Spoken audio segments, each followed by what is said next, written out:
and we are out on our 6 o'clock in the morning walk, and it's looking pretty good, pretty bright out. So we're not too early today. Let's see what's going on. I'd love to be able to talk about the Sunday football, but unfortunately, I don't get Sunday football on my TV unless I subscribe to a service. But then again, I'm pretty sure all of you guys who are living in Europe or the United States or elsewhere probably have to pay for a service too. I remember when football was free and when the cable networks didn't take over all the sporting events and stuff like that. And just, I mean, you could turn on the television and you had like channel 2 for channel 5, channel 7, channel 9, channel 11, and channel 13. And then if you were really like adventurous, you could like go up into like the 30s or something like that, and you were able to get some international channels, like Mexican or Cuban channels and stuff like that. Because I was in New York, so that was on the UHF channels and stuff like that, whatever. But anyway, for the best channel service in New York back in the 70s and 80s, you would go to those channels I mentioned before. And every Sunday and Monday night, you would get to watch the football for free. It was just aired on the television, and it was such a wonderful thing. But nowadays, things have changed for probably in the last 20 years, where they want you to pay for everything. Everything you want to watch, everything you want to look at, it's got to get paid for by a subscription. And then it's they repeat bill you, even if you don't want them to. So you always have to like watch your subscriptions and make sure that you've canceled them and stuff like that. It's a real pain in the neck, and I think that it's a real scourge on humanity in general that these corporations are basically capitalism on steroids, with their really predatory, what I would call predatory billing. And it's pretty fucked up if you ask me, because people are pretty, in general I'm saying, people are pretty lax about looking things up and going, dotting their I's and crossing their T's. People just want to live, and the corporations and capitalist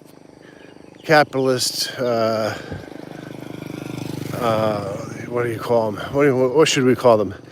Capitalistic wolves know that. Capitalistic predators know that, and they take advantage of the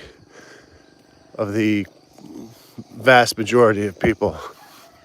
I've been victim to repeat billing myself. I didn't want to be, but I got repeat billing, and I would just pay because it's such a hassle to try to get your money back.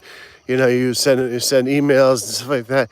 And sometimes even if you follow all the email responses that they ask you to do, you're not going to get your money back anyway.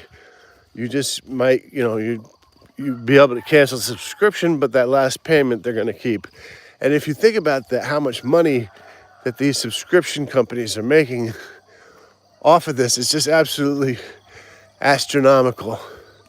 Even if they charged $1, you don't think they have 2 or 3 million people who are giving that $1? That's $2 or $3 million. How about subscriptions that take $10? That's 10 or 20 million. And what about subscriptions that take $50? We are talking an amount of money that's just so inconceivable to people who, grind it out and work for their daily bread, or live on a salary. And I'll even say, like, a person who has a salary of $100,000 a year isn't living, I mean, they're doing better than most, obviously, but not most. Yeah, well, they're above the poverty median, but they're still, struggling for the, in many ways. I mean, they're struggling. $100,000 a year is not enough money to be called rich anymore. Where first of all, you get taxed 30%, right? And if you want to buy a house is going to cost you, like a good house. I mean, it depends where it is. If you want a house in the city, it's going to cost you $1 million at least. If you want a house in the country or in the suburbs or something like that, we're talking about, 300,000 to upwards of $1 million. So even if you're making $100,000 a year, you're not rich, but you're not struggling. But God forbid you're making $30,000 a year. If you're a person, I don't know how people survive on $30,000 a year. I have to do it. I don't make $30,000 a year, but I live in a place where I've already bought the house 20 years ago, and the land that we have the house on was inherited by my wife from her late father. And the money that I've used to build the house, or my wife used to build the house, comes from my late mother, and that was so basically that was money that was saved up for generations. Like it wasn't just my mother's lifetime to save that money, but it was the lifetime of my grandparents, or my grandmother, I should say, and I got some inheritance from that, which helps me out dramatically. But as far as going out and finding a job or anything like that, how am I going to find a job? What kind of job are you going to do? I have looked online for like remote work because I live in Thailand. The only way I can make any money that I can see legally would be to do like remote work from home. I don't have a skill set. I'm 55 years old. I can't code. I can't do any of these kinds of I can't do those kinds of things. I mean, I could, maybe. I'm not sure if I took the time or I had the impetus to learn the kinds of things, and I would learn them, but I don't know how long it's going to take me to learn. And even if I do learn, by the time I'm finished learning, would I actually be able to get a job? I'm not sure. So the easiest route that I see, and I don't mean easiest, but one more that would fit towards what my skill set online could be, would be to do like some sort of customer service work, or what it's called SaaS. It's a simple I know what it is. It's like a simple thing where you use their server to help customers and you do customer support and stuff like that. It's fairly simple if you ask me. Look, I mean, I'm, an expert rated chess player. I'm an international grandmaster at backgammon. I used to make really good money playing backgammon for a living. I was ranked in the top 50 in the world, and this was a time when, in 1997, was when I first started, I was able to play backgammon online and using my skills. I had no help from AI. AI wasn't around at this time. So, if you're a good player, you had really big advantage over lesser skilled opponents, right? But that didn't last forever, So there were laws that were passed, and I think in like 2003 or something like that, the UIGEA bill, Unlawful Internet Gaming Exclusion Act, which ended up closing up a lot of businesses for a while.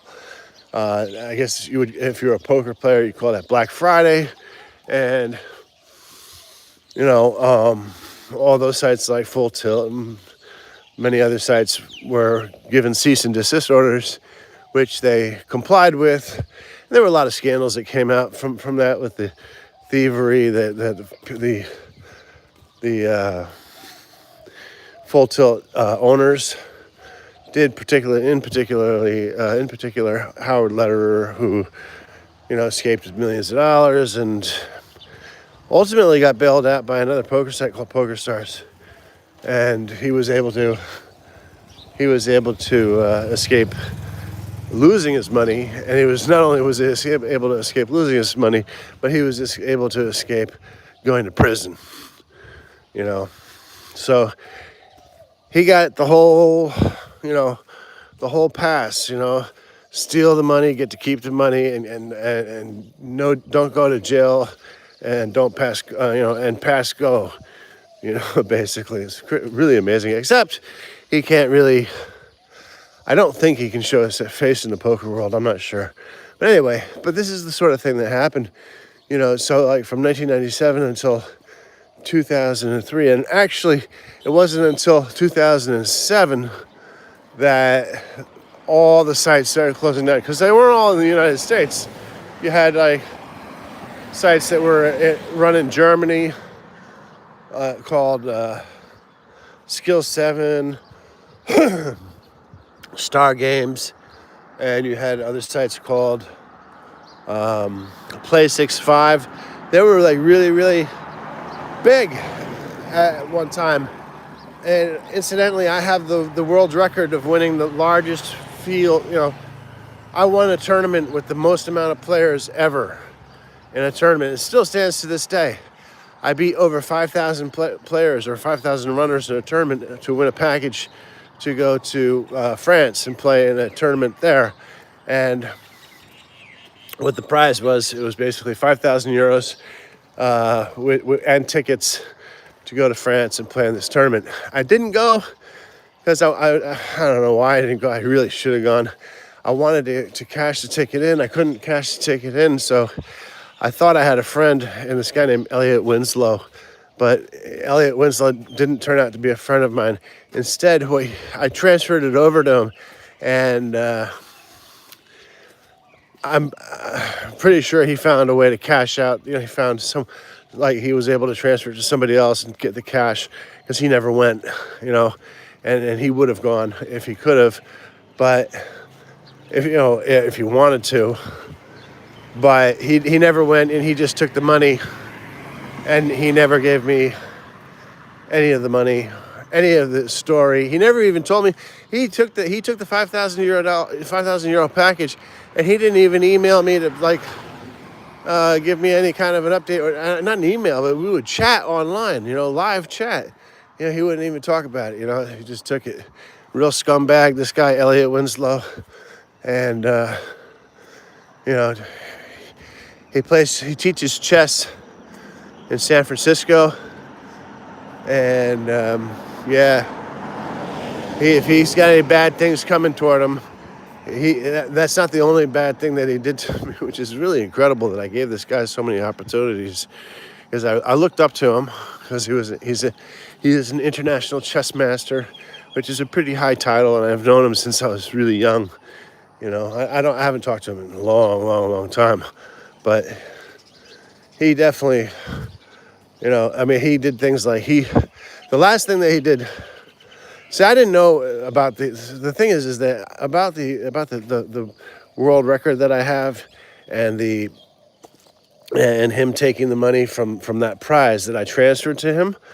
I didn't find that out till much later. But the last thing he did was, when my father passed away, I had some money online. I wanted to go to my father's funeral, right? So I didn't have physical money.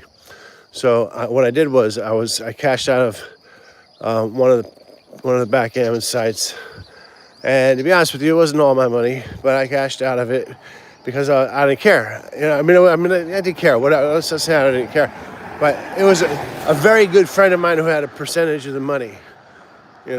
Some percentage, not even 50%. But at that time, he and I weren't talking. The money was available to me, and it was $1,800.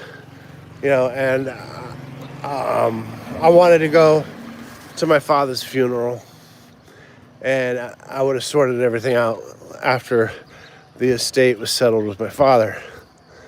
Anyway, so I said, "Hey, Elliot, do you think you can I transfer you this because I can't get a because sometimes back in those days they had this KYC system, know your customer system with the websites.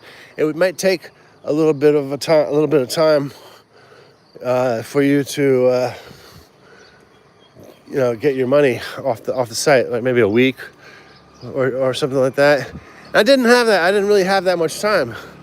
I wanted the money right away so I could buy a ticket and I could go to my father's funeral. And I told that to Elliot, and Elliot said, "Yeah, no problem, no problem." So I transferred on the website from from Play65. I transferred it to him, $1,800, and I said, "Great, thank you so much for helping me out. I really appreciate this, you know." And quite frankly, this is like the only time online that he was going to be doing me a favor.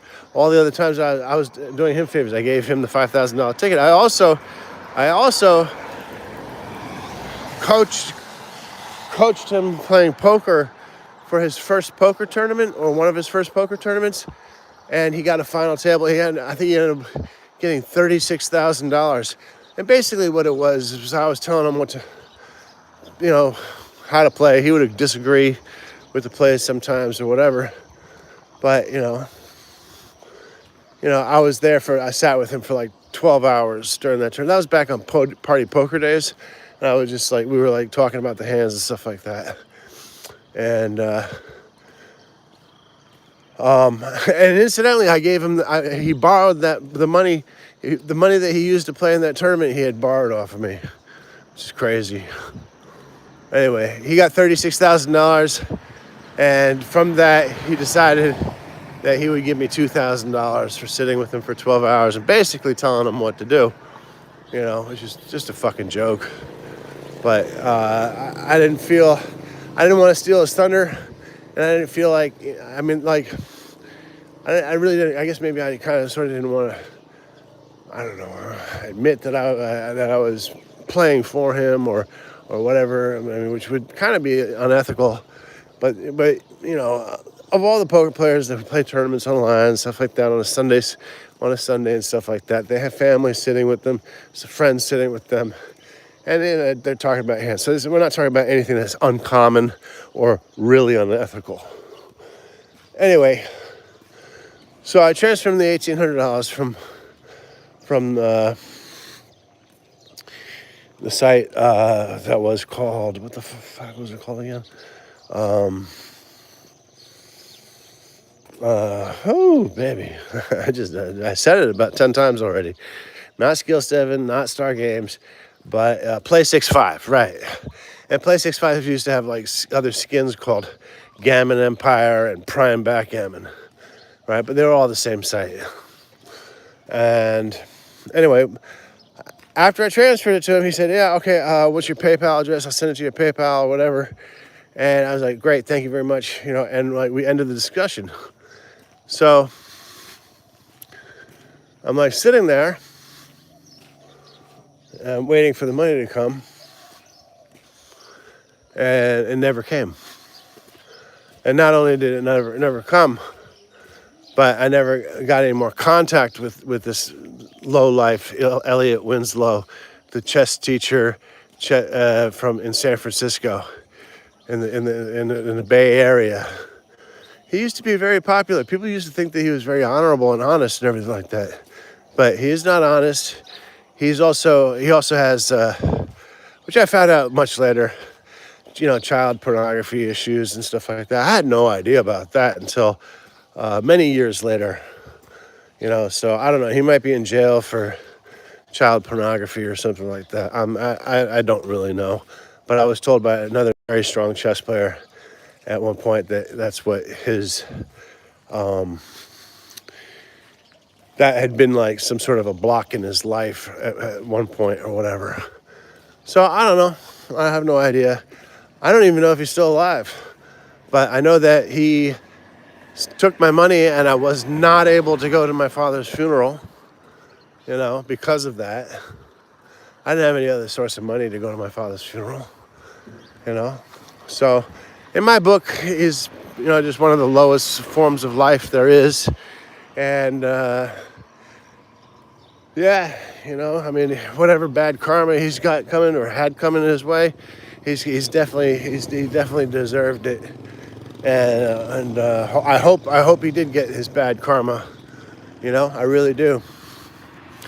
He's not a good person. He's a very bad guy. But anyway, that's just a story for another day, I guess. Another day and another dollar. What does this teach us? It teaches us that you can't trust anybody when it comes to money. Because, incidentally, not only did he steal the money for my flight and expenses to go to my father's funeral, but my sister and my brother, I had 3 siblings, 1 sister, 1 brother, had forged the documents on the will. I mean, it was just pretty amazing. And my sister was the primary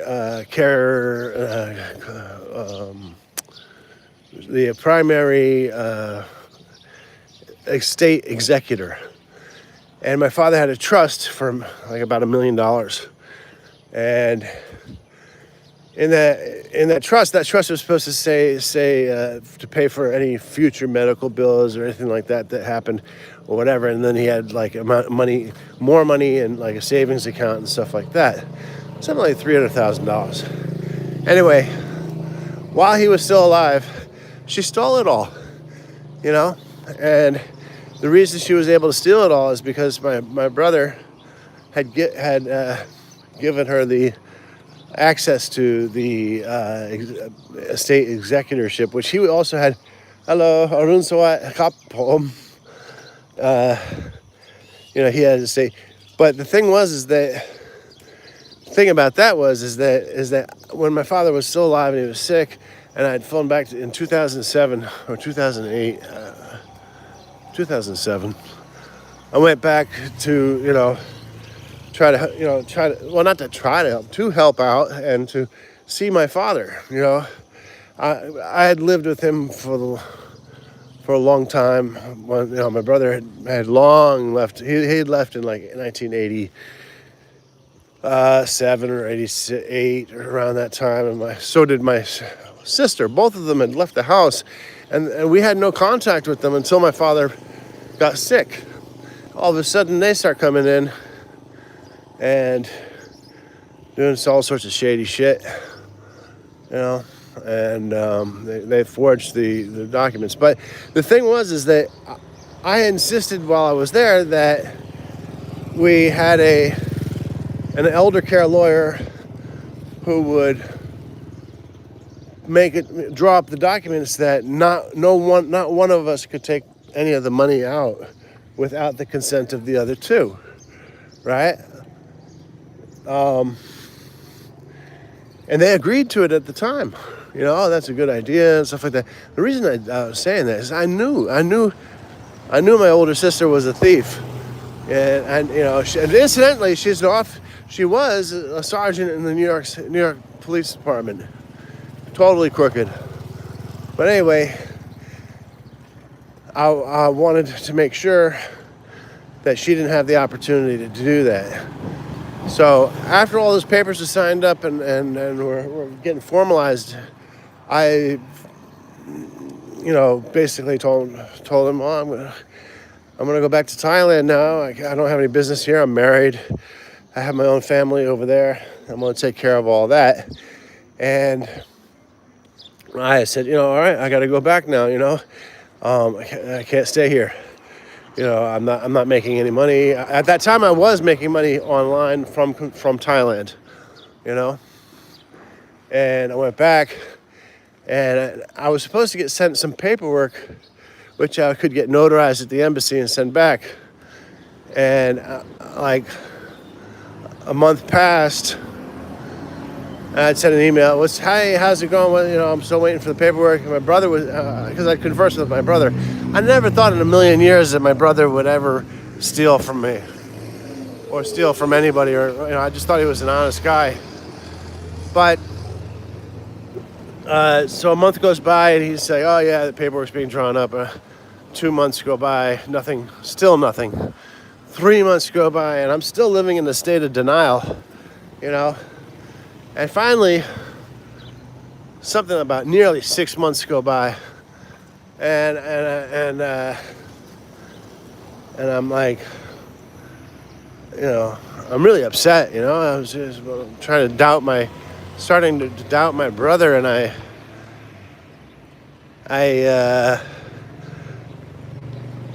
ended up getting in touch with him via email or whatever. And he writes me back this email, and I still have all these emails. He writes me back this email. He says, "Oh, I'm sorry. I really should have told you this before, but we didn't go ahead and use Miss Spillane as a lawyer. We got another lawyer, and your name's not on it. In fact, your name isn't even on the will." I'm laughing. I'm not laughing. It was not funny, believe you me. I had seen the will before. My name was on the will. My father wrote that will. I'd spent all those years that they had been in non-contact with the family. Him living in Japan, my other sister living, as a police officer in Brooklyn. They had no contact with them, with my father or me, or anything like that. And my father showed me the will. I knew that my name was on the will. Anyway, so now they forged the will, and I don't know. I mean, I really froze up, and I didn't know what to do. What I should have done was at that moment, I should have woken up. I should have just said, you know what, and not even say anything to them. Just get a lawyer. If you have an estate that's being, that's going to be divided amongst other siblings, get yourself a lawyer. Even if everything looks honky-dory and everything like that, make sure you have somebody to watch your ass, because when it comes to money, people will do all sorts of things. It doesn't matter if they're your brother or your sister, and how close you think you are to people. You can be pretty sure. One thing you can be sure is expect the unexpected. That was certainly unexpected to me. And it all culminates after I started putting more pressure, on them. But I also started to, I hadn't stopped, but I started to mention these things to my father, who was still alive, and he was living in the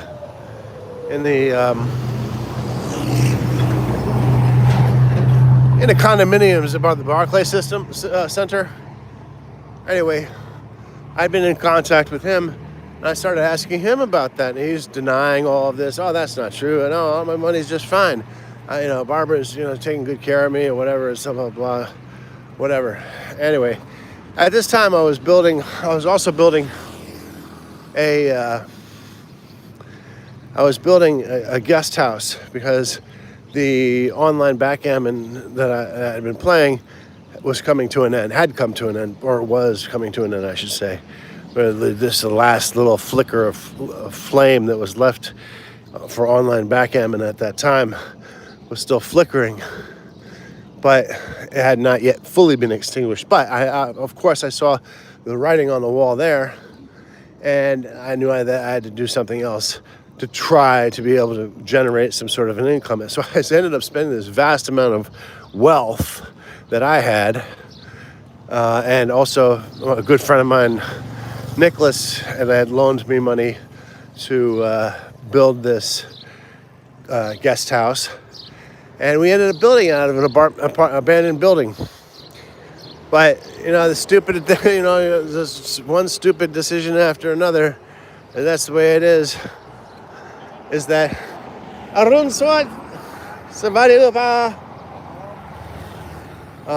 one stupid decision after another basically was that we had a lease with the guy who owned the building, and it was a very long-term lease, 20-year lease. Somewhere. But here we are renovating his building. Hello, renovating his building to make a guest house, right? And ended up doing that, and there was not enough money. There really wasn't enough money to really fully get the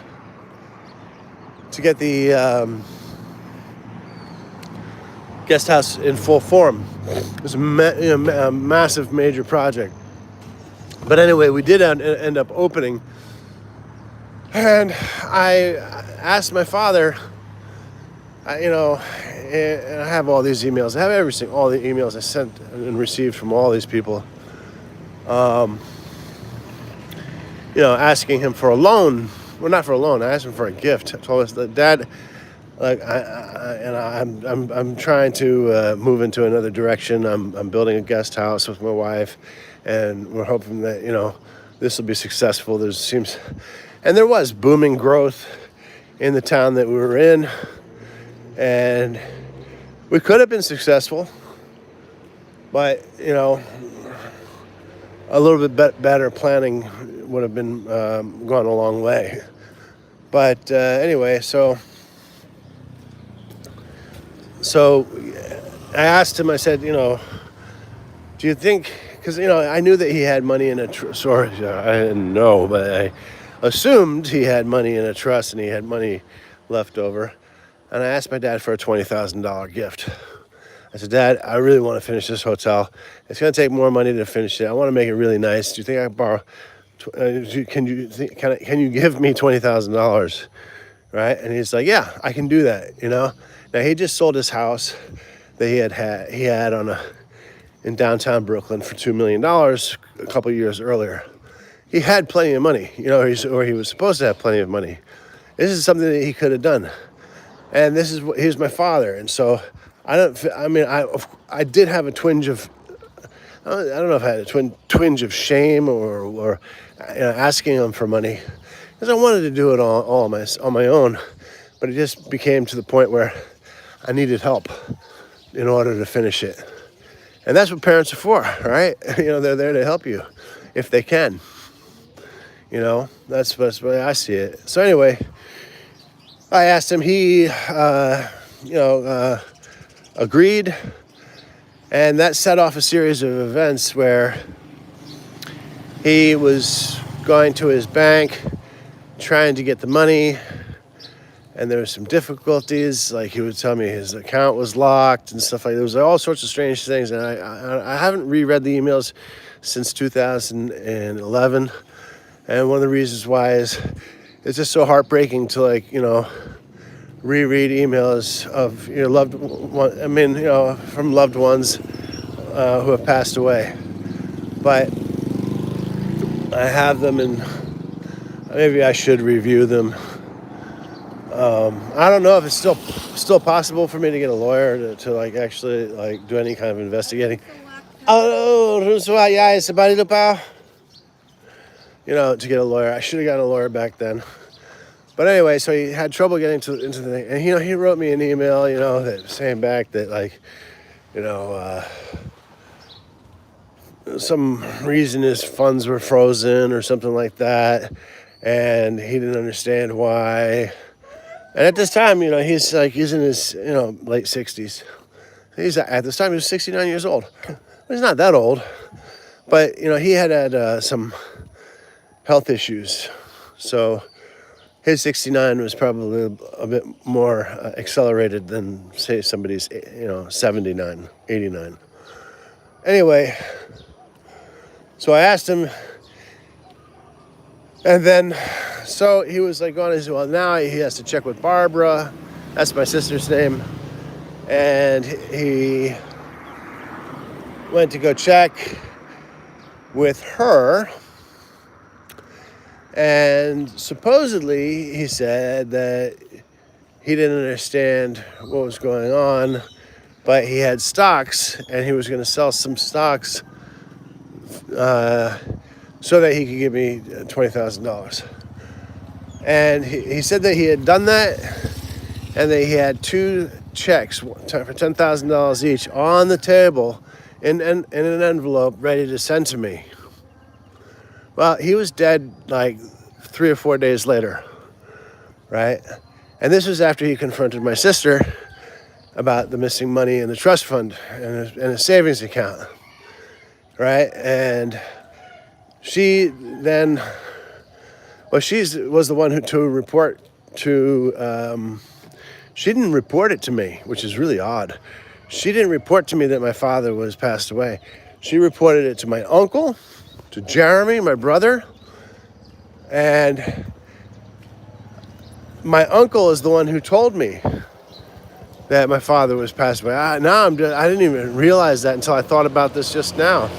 You know, my uncle is the one who told me, and I hadn't talked to him in God knows how long. You know, why didn't she send me an email? We had each other's email addresses, and we had been sharing emails, but she didn't send me an email. I heard the information from my uncle, and then that led me to email her, and I got some weird emails back from her. Now, mind you, she's a sergeant in the police force, and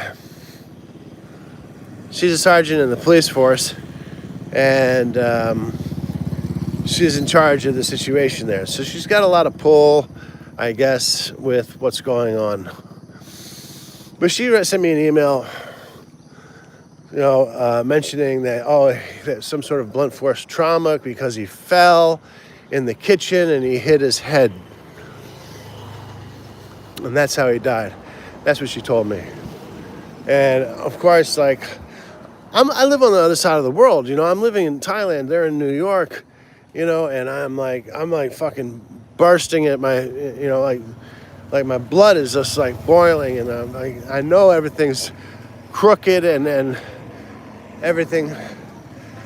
So I ended up emailing my uncle, who ended up flying from his home in Idaho to Brooklyn, because he was named as the last executor of the estate. In other words, the person who would distribute my father's estate. So I mentioned it to him. I said, I think it's very odd. I think it's very strange that, for the XYZ reasons, that I just have, said here about the checks on the table, about her being confronted by him about the missing money. We're talking about over $1 million missing, and so for whatever reason, he seemed to go in one ear and out the other with him. And now, I don't have any real proof that my sister killed my father because she was discovered for stealing over $1 million from him. I don't have any proof, but I just had this I have circumstantial evidence, so I think it was Oliver Wendell Holmes, and this is a quote that was taught to me by my good old friend Nicholas. He said, circumstantial evidence are thin strands of hair, but if you take them and you bind them together, they can make a rope strong enough to hang a man. And I feel like I had enough circumstantial evidence. I had enough strands of hair, but I was getting no support from anybody in my family towards this. My brother was in on it with my sister to change the will, to change the elder care contract, to go to a different lawyer. I mean, and I'm just getting all these stalling answers, and I still didn't get a lawyer even after this had gone on for a couple of years, I think. I'd have to check the dates and the emails, but this was going on for a couple of years. They had a lawyer who was my brother's friend named Michael Loomer, and he was basically advising my brother what to do. So in a way, he's also an accessory to all this because, he's giving legal advice. He got the lawyer that my brother and sister used. He was the lawyer that was finally working on the estate was a lady named by the name of Gallardo or Guardo, Guardo, Marissa Guardo. And she was a friend, in fact, like an old girlfriend of Michael's. So this is like all totally screwed up. Here I am in Thailand. I'm getting misinformation. I'm getting people. I'm getting totally slommed off about this whole thing, and I still didn't get a lawyer. The reason I didn't get a lawyer, I'll tell you why. Is my sister Barbara's adopted. I know she's a criminal. I know she's a sociopath, and I know she's a thief. Know all that about her. I know all that about her. I know that what she's capable of doing. I've seen it. I saw it. Before she left the house, she stole $10,000 from my parents. And then when she got found out, she punched my mother in the face and ran out of the house. And we didn't see her for years. And she ended up getting herself, getting herself emancipated. And then she got an apartment, whatever, and she got her life, She got her life sorted out to the way she wanted to be, and she became a police officer. But my brother is 5 years older than me. His name is Jeremy Davis, and I always looked up to him, and I was like, man, I thought there was, I thought there was no way on earth that my brother would ever do anything to hurt me. I just couldn't conceive of it. It's like I would totally trust my life in my brother's hands. But when the money hits the table, people change. And essentially what happened is that he turned his back on me and he left me to die, which is a really harsh reality of the situation. I'm in Thailand. I've been cut off from contact, or not contact with my father, but that was an attempt that was made earlier by my sister. And I've been cut out of the will.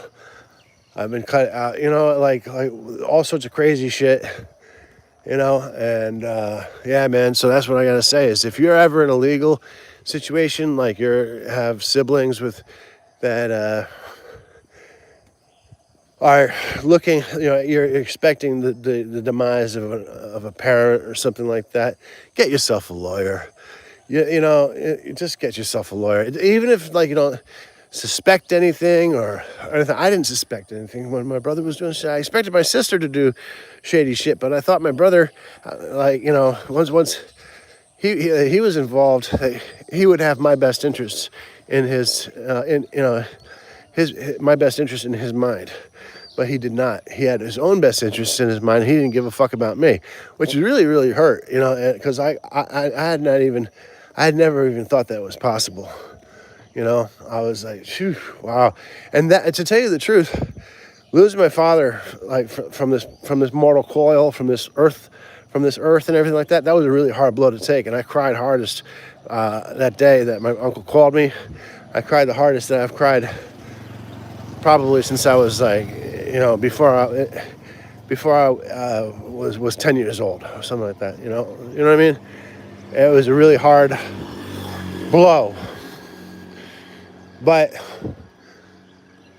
that was a blow of just sorrow, and some feelings of regrets that I didn't fly back to the United States to take care of them, which that's another thing I know I don't want to say it's impossible because nothing, a lot of things aren't impossible. I could have done that, but I didn't think that that wasn't the decision that I made. But the inconceivable blow that was dealt to me was when I found out that my brother, didn't give a shit about me. He left me there to die. I couldn't believe it. I had friends like Nick and other people who tell me, listen, you're supposed to get a lawyer. I never got a lawyer. I said, no, my brother would never do anything to hurt me. Never, ever. I mean, you know what I mean? But he did. And I ended up having to go through years of negotiating with my uncle. And then finally, I did get a lawyer to confront my uncle about his involvement in not sending me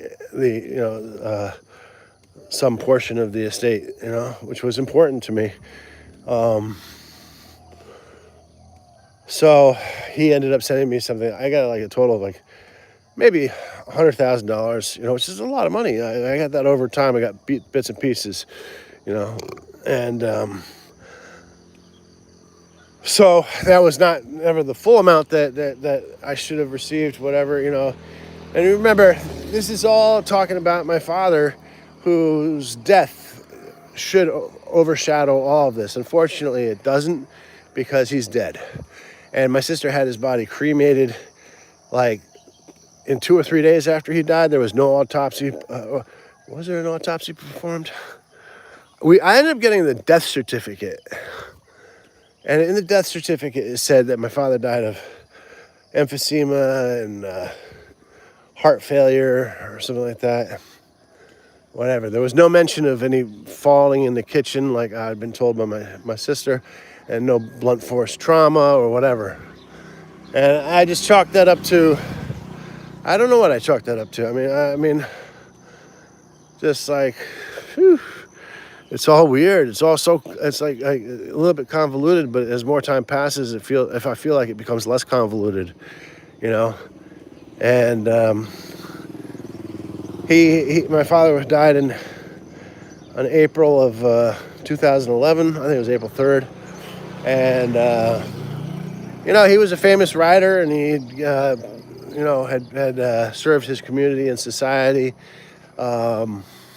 his whole life through writing and reporting on things like, Bill Clinton and the Whitewater. Actually, you can look that up. My father was investigating Bill and Hillary Clinton in Whitewater, Arkansas. It was a big deal. And, so I'm not going to go too much into that because that's a story for another day. But I just want to say, if you ever have any kind of dealings with your family and money, or dealings with money with anybody, like particularly if there's substantial amounts of money, you need somebody to represent you. You need somebody to watch your back, because the only person who's going to watch your back is going to be a lawyer. You got to watch the lawyer's back too. You got to watch out for the lawyer too, because lawyers are crooked as well. But if you don't have somebody there representing you and looking after your interests or whatever, you leave yourself open to all sorts of things. So with that being said, that's the story of my father and how I was led to believe things that weren't true, and the horrible events that happened. God rest my father. May my father rest in peace. Love him dearly. He wasn't a perfect man by any means or any stretch of the imagination, especially when he was younger. But as he got older, he became a much more grounded human being and much nicer, verbally. So, so there's that, and it bothers me to this day. It probably will bother me to the day that I die. I'll be thinking about this, one, I let my father down. Two, after I let my father down, I let myself down by trusting my brother. I knew my sister was a crook. She's just a total criminal. And, basically, obviously, hello. Obviously, I wish I had the money. That would have been nice. I would have liked to get the royalty, a portion of the royalties from my father's work, but somehow those royalties are being sent to somebody else. And that's never been explained to me, and I don't know how that could be like that, but that's another issue. And I think about that too, basically. So the end result is that I'm still alive. Unfortunately, my father's passed away, and and so what's left? What's left is, you know, well, actually, it's not even left anymore. That money my sister stole, is probably long gone. You know, I don't know. Maybe she bought a house or whatever. I don't know. Anyway, so I'm going to end on this note basically because that's not kind of a story that I wanted to get out there and talk about because it's has a big effect on me, psychologically. After all this happened, by the way, I did end up having sort of like a psychological breakdown. It's going a little more crazy. I got into like drinking more and acting crazy and stuff like that. Because it really pushed me over the edge psychologically and mentally, you know. But anyway, so it's not a victimless crime, financially or mentally or physically. It's totally screwed my world up, and I still think about it today. Anyway, it's a beautiful morning, and I wish everybody who is watching this morning stream on the Dawn Walk on Monday, October 19th. It is a beautiful Monday morning. The sun is up, beautiful, and the time now is 7:05. The sun is right there, beautiful, up in the sky, and I wish that everybody will have a wonderful and a beautiful morning, noon, or night, wherever you are on this planet, and just know that there are people out there who are good people and who have capacity for love, but you got to watch out for the snakes in the grass. God bless. Love you all. Have a wonderful day. And yeah, man, have a beautiful day.